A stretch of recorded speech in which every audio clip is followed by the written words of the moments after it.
Alright, Words About Books is a poorly spoken podcast. I am, of course, Nate, joined by Ben as always, and today we are going to discuss The Machine of Death and try not to discuss Jakey, who just tweeted at us. Jakey is a surprisingly good sport, and I nearly died of embarrassment. Yes. Do you want us, you just left the house? Like you couldn't handle that? I saw Jakey tweeted us, and I just stood up from my computer and walked out of the house. Like, nope. Oh, he's gonna be mad. But no, he was actually really cool. Well, I think we kind of figured he would be. I mean, I don't think we ever intentionally disrespected the author himself. And if we did, I'm sorry about that. But I don't think we did. I'll go listen back to that. Anyway, let's talk about The Machine of Death. Machine of Death. Even though I'd rather talk about this situation with Jakey. Just because of how mortified I was, you just want to torture me with it. Look, something you guys should know. I never expected anyone to listen to this podcast, let alone the author of one of the books. That blew my mind. I should have known. I was not prepared for it, though. So it was, thanks to him for checking it out and being such a good sport about us, being kind of critical of the book. But anyway, we're here to talk about The Machine of Death, and not the entire Machine of Death. The Machine of Death is actually an anthology series, and so we picked 3 of the stories in what I think is the first volume of this anthology. Yeah, I know they have at least 2. Yeah. So this is something you picked, and I had never heard of it before, and I'm kind of interested in knowing where you came across it. This is another one of those, I've had this book on my bookshelf for the last, over a decade, and so I was like, let's crack this open. I think I've only read, 1 or 2 stories from this before, and neither of them were ones we picked, by the way. So you weren't part of the, you just saw this at a bookstore?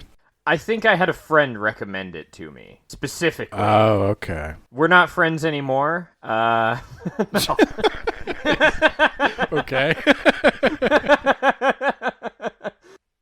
Well, I hope he's not listening. Probably doesn't know I exist. So what were you gonna ask? Was your friend into the webcomic side of it? I think he was. Yeah, I think he was. Did you buy this in 2010? Were you part of the big push to make it #1 on Amazon?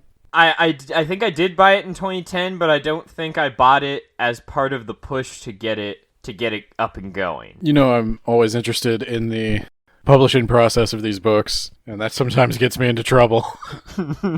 But I was looking this one up because I wanted to know a little bit more about it. Just based on some of the stories I was reading, I got a vibe that this was either like an amateur thing or some friends doing a writing exercise. I didn't get Ponzi scheme, you know.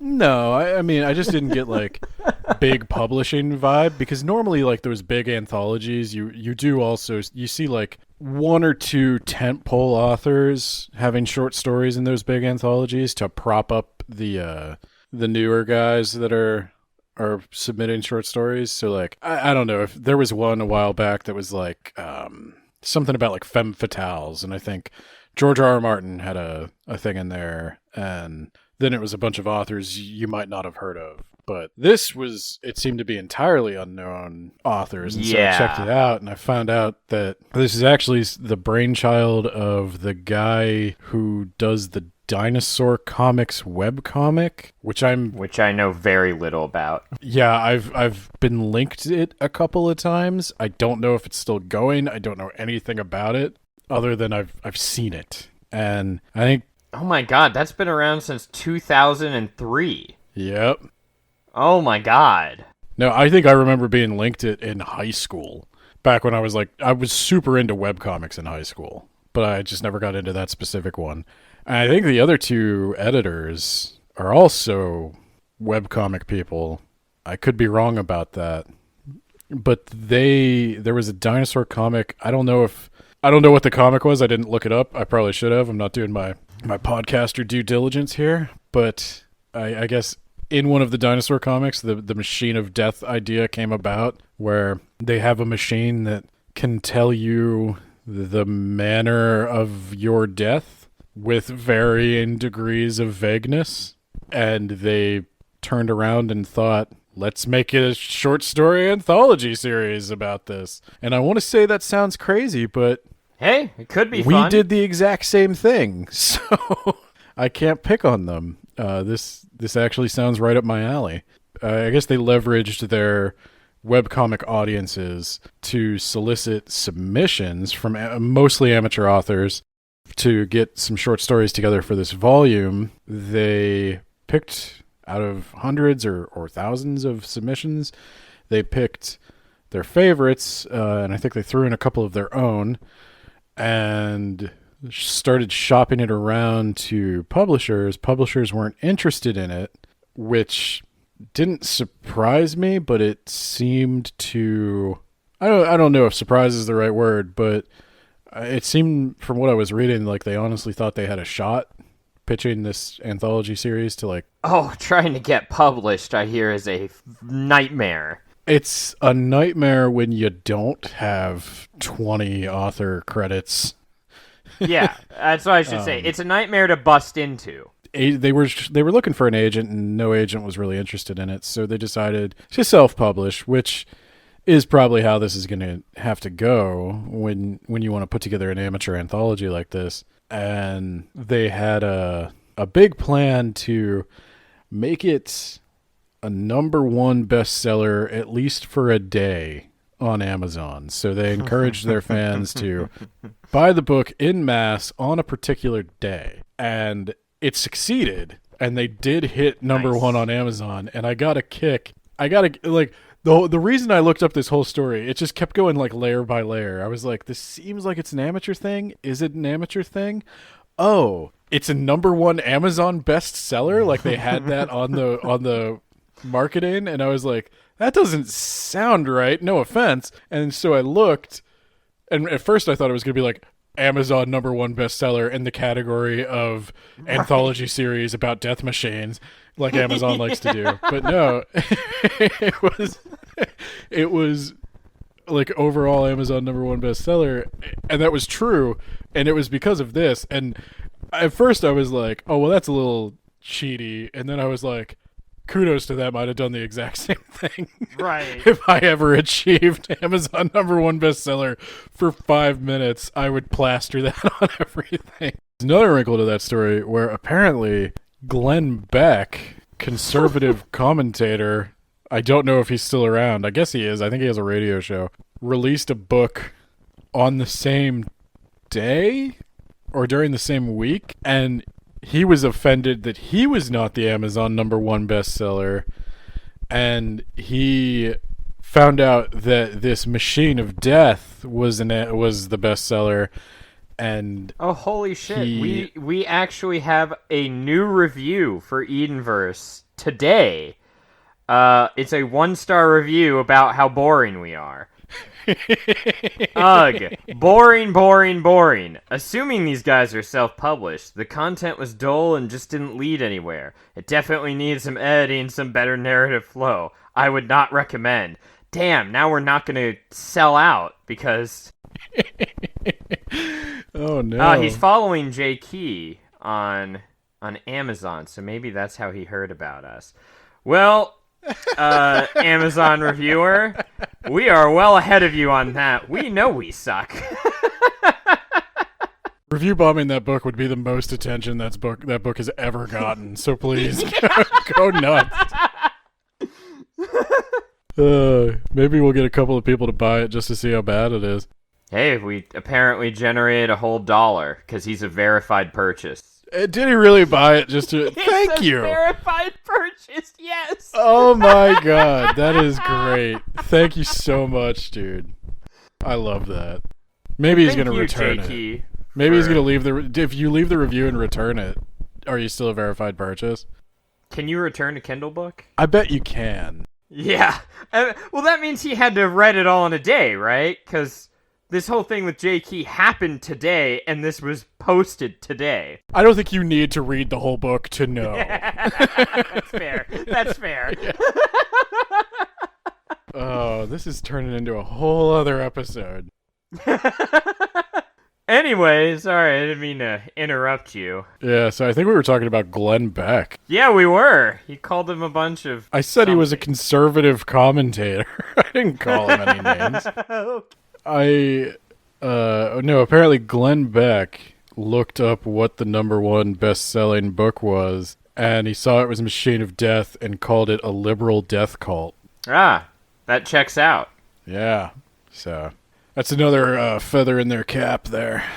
That is pretty funny. So yeah, that's a little story I wanted to tell you about how this got published. Sorry, I completely derailed it by bringing up this shit. Yeah, I've got a paid units ordered, 1 ebook, April 7th, 2021. I'll take it. Yeah, so let's talk about the book itself, or do you have anything more about this liberal death cult? I think that was probably the least interesting thing Glenn Beck said in 2010, but I honestly can't remember. I'm sure he had a lot of hits. yeah, if I were them, I would have honestly put that like pull quote on the back of the book, like where they've got like Publishers Yes. Weekly called it amazing, liberal death cult, Glenn Beck. We were looking for a couple of short stories to read, and we just picked randomly, I guess, names that sounded interesting to us. I do not remember who picked what. I remember who picked what. I picked Torn Apart and Devoured by Lions because we had just read The Veldt, and I was like, oh, okay, I'm interested in that. And then you picked Heat Death of the Universe and After Many Years Stop Breathing with Smile on Face. So, do you want to kick it off? Yeah, let's talk about Torn Apart and Devoured by Lions by Jeffrey C. Wells. So, I'll blow through this really fast. It's about a guy named Simon who's an insurance salesman who's really into being torn apart and devoured by lions. Like, his entire life is about, I need to work out so that they're going to have a lot of good quality meat. I'm going to try to somehow make myself rosemary flavored by eating tons of herbs. I'm gonna go to work so I can save up enough money so I can eventually go to the African veldt to be devoured. And he's looking up all this stuff like, oh man, they're probably gonna be eating me for days. Oh, this is gonna be great. Like, this is his purpose in life now. And he's really enthusiastic about it. He watches nature documentaries when he's not at work. He's got like a lion comforter and everything's decked out in lions. And that's the story. It ends. He goes home, and after watching a nature documentary, he gets under the covers, and the story ends. There's a setup, but there's nothing after the setup. Yeah, so the whole story, I'm reading it, and it's fun, and it's funny. And there's this guy who's just like really wacky, and he's just so excited to be. He pulled, like, I guess the machine, it pricks your finger, it gives you a blood test, and then it tells you how you're going to die. And this guy got torn apart and devoured by lions. And that has come to define his existence. And one would think one would not be excited to be torn apart and to be devoured by lions, but this guy is super into it. It's the most exciting thing that's ever happened to him. And, there's something there. I kind of enjoyed that concept. And he's an insurance salesman, a life insurance salesman. And it is difficult to be a life insurance salesman post Machine of Death because a lot of people feel relatively secure if they get, like, cancer or something. They feel like they'll have time to put their affairs in order, and so they're not as concerned about life insurance. I actually thought that was interesting. That was a neat little detail, a little bit of world building there. But then, the story just ends. You keep waiting for, like, this guy's so excited to be torn apart and devoured by lions. So what's going to happen? Is he actually going to be torn apart and devoured by lions? Is he going to be, I don't know, torn apart and devoured by, like, the Detroit Lions? Or is I'm like, how is this gonna how's this going to end? How's this going to twist? Or like he's gonna go to Africa and he's gonna like chase lions and they're gonna want nothing to do with him. Like there's a lot of ways this could go, and the story has an energy about it. And then it's bouncing along, and then he goes to sleep. Like it's going through his day. He goes to work. He makes some calls, and then he has a meeting with his boss, and then he goes home and he eats dinner, and he watches a lion documentary, and then he goes to sleep, and then the next story.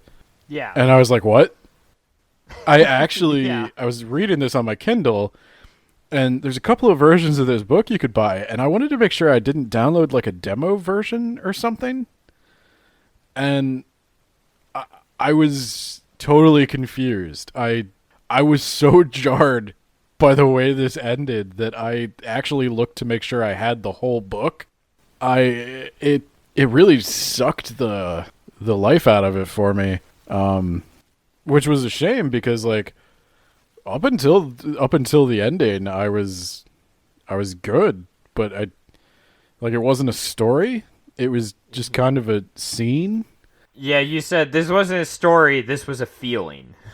Yeah, it didn't work for me because the entire thing is sort of hinging on this guy being torn apart and devoured by lions. Like, he kind of needs to be torn apart and devoured by lions at the end of this story. And I understand that people don't, like, in some of these stories, people die. It shows the death. But I guess they didn't want to do that with every story, but I don't know. I felt like this one needed an ending. Like I was even waiting because it sounds like it's setting up so much stuff. Like it's setting up he's having trouble at his job because of how like excited he is to be torn apart and devoured by lions. Like he's talking to everybody about being torn apart and devoured by lions, and the whole time the story is like designed to get you imagining like, okay, what's going to happen to this guy? What's going to happen to this guy? Is he going to lose his job and not be able to go to Africa and he gets torn apart and devoured by lions at the zoo? Or like, right. And I just kept thinking of like, where's this going? Where's this going? And then the answer is literally nowhere. It just ends. And so I don't know what else I could really say about it. It's like the good first 2/3. I wish I had the rest of it. Yep. That's I don't know. it. I mean, that's it. Yeah, there's nothing more to say. Yeah. Well, and I get like these are so. In all fairness, like these were semi-professional or amateur writers, and it is a very well written piece. I like what's on the page. I don't even want to criticize it too much because I like what's on the page, but it needs an ending. Yeah, this is a good setup for any number of things you can do with it, but it definitely needs the payoff. And I sympathize. Don't get me wrong. I sympathize a lot with this author because many a time have I had a really good idea for part of a story. It's called Edenverse Volume 1.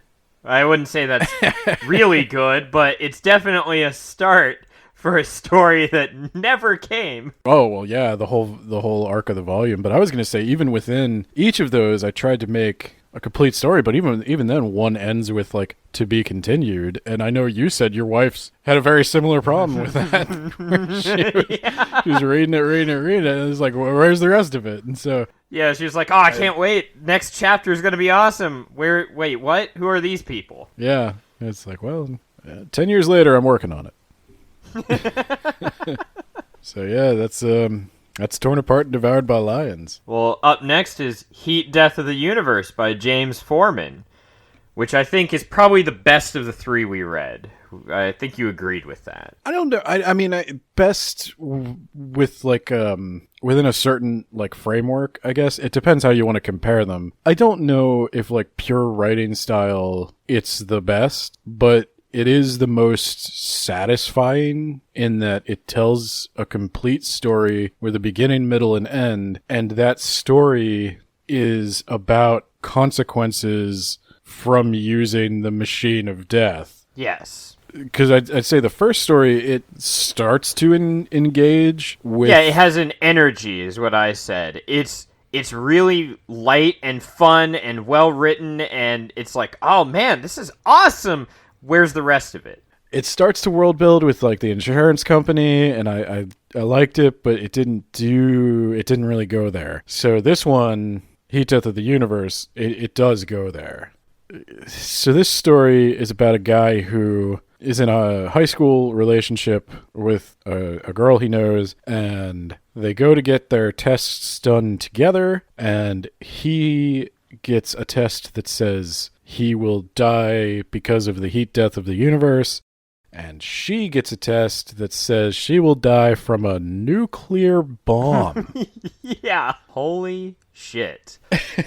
Did not see that coming just based on the title. No, and I liked that, because then you get to explore the consequences of like, oh shit, yeah, if there ever was like a disaster or something coming up in the future, then a bunch of people would pull the disaster from the machine. So that's an interesting consequence of it by itself. And then, like, what does heat death of the universe mean? Is he actually going to be able to survive until the heat death of the universe? Or is there some clever pun there? Is like a trophy of, or like a movie canister called Heat Death of the Universe going to fall on his head? Or Yeah, he explored that, like, it's us trying to put order into a chaotic system. And it's our meaning that makes the prediction, not the other way around. So, like nuclear bomb, there are rumors that the government, because the government gets involved, they start testing everyone. There are rumors that they're like setting up camps out in the desert. I got the implication being like, well, we could fulfill this destiny by putting all the people who die via nuclear bomb out in the desert and then hitting them with a nuclear bomb, thus averting some sort of terrorist disaster in the future, but still fulfilling the criteria. Is that what you got out of that? you mean, I'm sorry, like that they're going to purposely nuke these people? I got that was at least something that would be considered. Yeah, you don't really know what the government's up to, or if it's just going to like force them to live in isolation there until somebody nukes them. Until somebody nukes them, yeah. But the kid points out that, yeah, I mean, if you guys never come together, then there's no way you can all die of a nuclear bomb. Like, there's no way you can all die in the same blast if you just never come together. So by grouping all these people together, the government is in fact making it possible. The government has to do that because they have to try to do something. And so he's saying that these human systems are the machine of death is becoming self-fulfilling prophecy. Right. It ends with his decision, and like the whole time the main character's waffling over whether or not he's actually intelligent or whether or not he just got lucky. He apparently discovered some new kind of algae at some point, and as a result of that, he won all these science awards, and he's getting this scholarship, and he doesn't really feel like he did anything all that special, but he kind of figures this out, and so trusts his conclusions, which kind of fulfills the arc of having self-doubt and then solving an intellectual problem and becoming confident in his abilities. Yeah, and he and his girlfriend run off to hide in the wilderness and maybe meet up with her uncle who did the same thing when he got gunshot as his method of death. I'm guessing in one of the other stories we didn't read, it sets up that Stephen Hawking had something to do with the machine of death. Because he keeps talking about Stephen Hawking, and I didn't really get why. I didn't know if the book he was talking about. He kept saying he's reading Stephen Hawking's book, and I didn't know if he meant like A Brief History of Time or if he meant another book. The answer is yes. He also says Stephen Hawking has specific theories on how the machine of death works, and yeah, I don't know. Yeah, he talks about how the machine only tells you how things are going to end, not how you get there. Which, again, I can relate to, because we have an endpoint for our stories, and we just suck at getting to them. I don't even know what you're going to call this episode anymore. We brought so much of our own bullshit into it. I'm going to edit most of that out. Editor's note. The sad thing is, I did. So the next one is After Many Years, Stop Breathing with Smile on Face by William Grollo? I'm sorry if I mispronounced your name. By Will.i.am Groyo. Thank you. So this one is it's told from the perspective of some shy nerdy guy who has the hots for his coworker, and they go she's in a relationship. She's engaged. And he goes clubbing with her and her friends at toe tag night, where you write your own method of death on the tag and you go socialize, and I guess that helps people decide like who they want to get with. I guess that's also something that you can put on like dating services, because that's alluded to. And apparently Jill, that's his coworker, her fiance is a dickweed, and maybe they hook up at the end, maybe not. What do you think, Ben?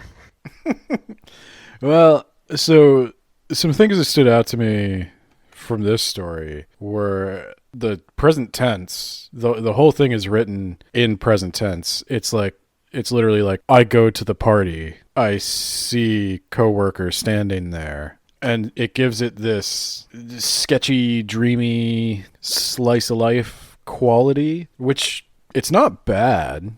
It's kind of artsy and interesting, and it's, again, like the first one, it sort of starts to do something with the Machine of Death topic. This one I would say maybe less so. It does some world building, but otherwise this could have just been any story, not particularly about the Machine of Death. And that was my first thought. Thinking about it again, I will say I don't know if this story introduces the concept or if it was in another story, but the idea that knowing how you're going to die would influence your romantic relationships. So, for example, if you meet a person and you can see that, they're going to die of a drug overdose, well, that might be an indication that they have a drug problem that you didn't know about. And so it would be a big invasion of privacy then for all dating and relationships to require, like, upfront, how do you die? Do you die normally, or do you die suddenly? Or if you're going to be, shot to death or something, I don't know if I want to deal with that. Like, right. Cocaine overdose, no thanks. Yeah, I thought that was an interesting idea, but the idea doesn't get explored. It exists to be a contrast to the main character, who has a relatively mild death in his future, and so that makes him desirable to certain people. We also see that the love interest's fiance got he got attacked. His death card literally reads, he dies from being attacked, and so he spends the rest of his life hiding inside and refusing to go out and denying any opportunity to be attacked. Yeah, but that's not how it works, is the problem. Well, and that's kind of what I want to talk about with all of these, is that there's kind of only a few ways to go with the Machine of Death stories. I don't really know how much guidance the writers were given, or if they were just given, there's this machine, write a story that involves it. So I don't know if they could fully engage with it, like if they had the freedom to write lore or have stories that had big consequences, or if they were hamstrung by the fact that it had to be a shared world. We've certainly encountered that problem as well. Oh, yeah. So, yeah, again, a lot of sympathy. These shared universe anthologies are not... they're tricky. Yeah, we've talked about it before. It requires a lot of planning, unless you want to do very simple stories, which is kind of what they do. Like, the most consequential one we read was obviously the one that has everybody rounded up and put in a desert camp because they drew a nuclear bomb, and so that would have consequences for the other stories as well. I don't know, is it a shared universe? I figured these were all self-contained, isolated stories. They're shared to an extent, though. Maybe they're free to borrow from the others as much as or as little as they want. Yeah, I don't think anyone's going to talk about, like, the nuclear bomb and the other stories, for example. No, maybe not. But so with that in mind, then, I guess there's really... With the concept of the Machine of Death, I'd have to see what some of the other people did, because obviously they got, like, a second anthology out of this, and there's a board game, I think. There is a board game, yeah. We'll play it live on Words About Book. They're obviously doing a lot with the concept. It's just the way I see it. There's a few shapes these stories can take because the Machine of Death is kind of useless. Like it's worse than useless. It's pretty much only negative because it's very vague and it seems to be fate. There's nothing you can do to change your cause of death. It's not like the cause of death changes over time. Like that would be interesting to me potentially, is if like you take the test and it tells you what you're going to die of right now, and it says something like heart disease, and then you do a bunch of cardio, you change your diet, and you get stroke, and you're like, shit, what am I doing wrong? And you have a bunch of tests and you find out like you've got just naturally stiff veins or something, and take a medication for that, and then you get hit by a car and you're like, oh, what do I do? I could see somebody like chasing that. Guess I'll just not live by cars. Yeah, well, I could see like if that were the case, if it could change, you're constantly chasing that like optimal death. Like that is kind of a good metaphor for something that actually happens in reality of people. How much of your life do you want to invest in optimizing your health? Like that is a decision we all make. You hear people who smoke say like, well, no one lives forever. So like if the Machine of Death could change your result, then it could be a metaphor for that like balancing act we all do. But you can't change your result. It's fate. Death by gunshot, I guess I'm just going to smoke 20 packs a day. Yeah, you can explore that, and I'm sure some of the stories do. And then you wind up like and I'm pre-programmed, I guess, to think of this like every death has to be ironic somehow. Like, oh, I'm just going to smoke 20 packs a day, and then you get shot buying cigarettes. or something like that. Right. That I'm programmed to constantly be looking for the twist. And so I'm sure there are a lot of stories where it's a twist, like you said with Yahtzees. But so I respect these stories for trying to do something a little bit different and not just go for an ironic death, but I feel like an ironic death is kind of like that's always going to be the punchline. That's the only punchline. Right now, and I know it's a silly writing prompt, and that's fine. I just if it's going to go on for volumes and volumes, I just wonder why do people keep getting the test? Because you can't. It's not actionable information. There's not much you can do. I think the life insurance angle was maybe one of the more interesting, and the dating angle is more interesting. These are things I'd like to see explored further, because I was initially thinking there's not much you can do, but then it's like, no, there are all these seeds of how somebody could use this information to change their behavior. And it's like, yeah, you could not marry someone who pulled overdose, and they could have pulled overdose at age 18 and they won't develop their drug habit until age 30, and that then becomes a tragic story. And so yeah, I think I would like it. I think I'm on board. Like, I'd be interested in maybe reading some more of these. Would you be interested in writing them, Ben? You want to get in that Machine of Death Volume 3 whenever that comes out? I don't even know if that is. I'd really have to think about it, because it's a challenge. Like I said, I'm pre-programmed to look for the ironic death. So yeah, maybe the more challenging route would be to find something other than the obvious path of the ironic death. Well, I'm assuming there's never going to be a third volume. The second one came out in 2013, so I think we missed our calling. I don't know. I mean, like I said, it's a writing prompt. You can write. I think the only thing that's proprietary here is the actual Machine of Death. You can get prophecies about your death, like Odin knows Ragnarok's coming and he's constantly trying to figure out a way to beat Ragnarok, but he's never gonna. They didn't invent the death prophecy. I'm pretty sure that the way you beat Ragnarok is you let it happen, and then you just go build somewhere else in like Norway or whatever. I saw the movie. That is one way. I know how to beat it. Odin should hire me. Come on. I'm ready, coach.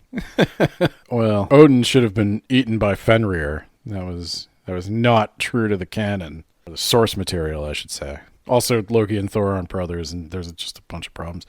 But Yeah, is one of the problems the fact that there is Norse mythology and that Loki is the god of trickery, so, like, why would you ever trust him even if he was your brother? Anyway, we've gone off topic. What are you talking about? yeah, it's weird because I'm kind of, as I talk, I'm changing my opinion. Oh, okay. Would you get a blood test for this and know how you're gonna die with 100% absolute certainty you can't change it? That's a good question. I don't think I would. Like, what if you pulled like multiple stab wounds? What if you pulled multiple stab wounds, but, like, as you were being stabbed, you shot yourself in the face? Checkmate, machine. Well, then that just wouldn't be the fatal injury. You'd miss somehow. Ah, damn it. But I mean, Yeah, what I don't see why you would. I guess you would get the test and then hand it to someone else and be like, if it's something violent, just, like, don't tell me. Actually, don't tell me at all. I don't know if I want to know if I have cancer and I'm going to die of cancer. I don't know. As an anxious person, I'm almost. This is a weird thing. I'm almost more afraid of my body randomly failing. What if you die because of high anxiety? Like, you just worry about how you're going to die to the point where you die from it. That would suck.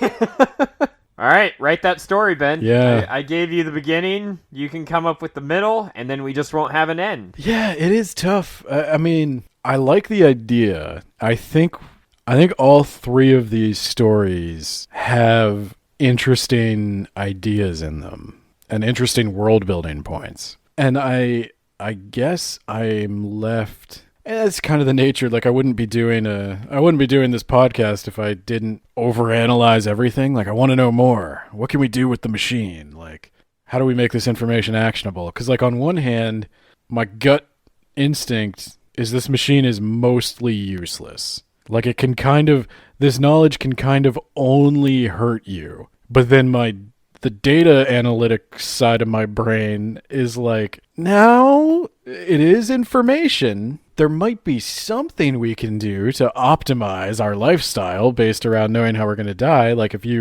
I was thinking maybe if It's fate, though.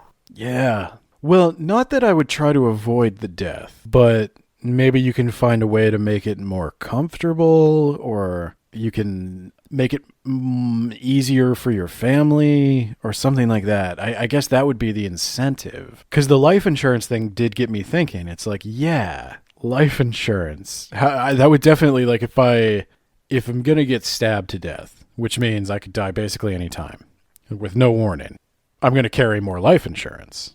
But most people aren't going to be stabbed to death. Most people are going to die of some ailment, probably with a long hospital stay ahead of it.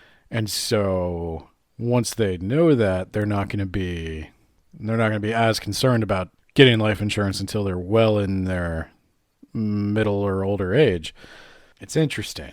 Like, you as a doctor, what would you do if a patient pulled heart disease? I don't know. How would doctors still be in business? I guess, like, because, like, okay, I'm going to pull death by heart disease, and I just got COVID-19, and I'm feeling pretty sick. It's like, okay, do I treat you? You're not going to die from that. We know you're going to die from heart disease. If you have an infected toe or whatever, I guess you'd treat that because that's quality of life. But would you constantly be second guessing then because of the vagueness? Is it like you got COVID-19, but you're going to die of heart disease? But does COVID-19 cause heart disease? It turns out it's a guy, or it's a guy dressed up in a heart suit for educating children, and he coughs on him and gives him a disease. Because the machine wants to be ironic and stupid. Yeah, you're gonna die of old age, which is to say, an old man's gonna beat you to death with his walker. Then the confusion it introduces is worse than any benefit it could have provided, which is exactly what Heat Death of the Universe deals with. Yeah, I actually I read the one with the question mark. as well. I read that lately because I was like, yeah, I finished these other stories. So let me read that one real quick because I thought you might actually pick that one. It's a guy who got his result, didn't read it, walked into the woods, and he starts having like a conversation with God or something, basically a higher power, saying like, if this note says suicide, let's be honest, it's really murder because you're killing me. And he's basically just gonna wait in the woods until he dies of either exposure or dehydration or starvation or being killed by an animal or something. Now, how does that one end? It ends with him saying, if we're being honest, if this says suicide, if we're being honest, it's really murder. The end. He's out in the wilderness awaiting some vague death. Seems like there is a trend of not answering the questions that the story asks. Which again, I do enjoy the Heat Death of the Universe one because it does examine the fact that simply knowing that information makes it more likely to happen. Who knows what would have happened before you got the result, but now that you have the result, it's decided. Was it decided before you got the result? It's that quantum physics observation thing. The waveform hasn't collapsed yet. It could be anything. It's probably this, but it could be anything. Yeah, I don't know. There's a lot to work with here. He died by cancer. Turns out it's a crab that stabs you in the eye. Oh, no. All right, Ben, would you recommend The Machine of Death, an anthology by a liberal death cult? I think I would. For what I paid for it, I think it was like $2 on Amazon.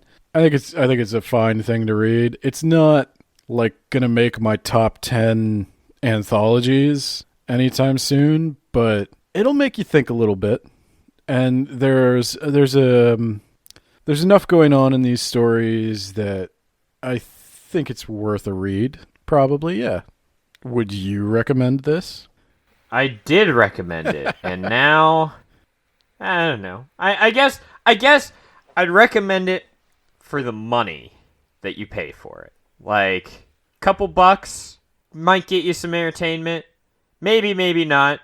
But yeah, a couple bucks. That's okay. I'm a little biased on this because I would say if you're an amateur author yourself, this is an interesting little piece of history. What are we reading next month, Ben?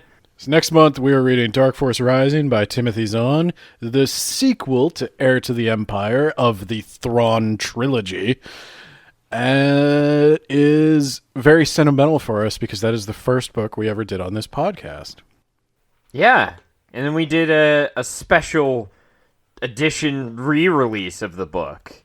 Follow us on Twitter at WABpod. Check out our blog at blog.wordsaboutbooks.ninja for additional show notes and commentary. If you like the podcast, share it with your friends. If you don't like the podcast, share it with your friends. Tell them how much you hate it and tell them to give it a 1-star review. Thank you, everyone. Good night.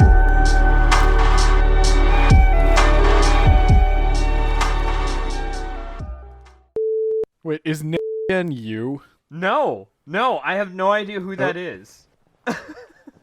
And it can't God. be someone who actually purchased the book, because no one purchased the book in the year 2018. Year 20.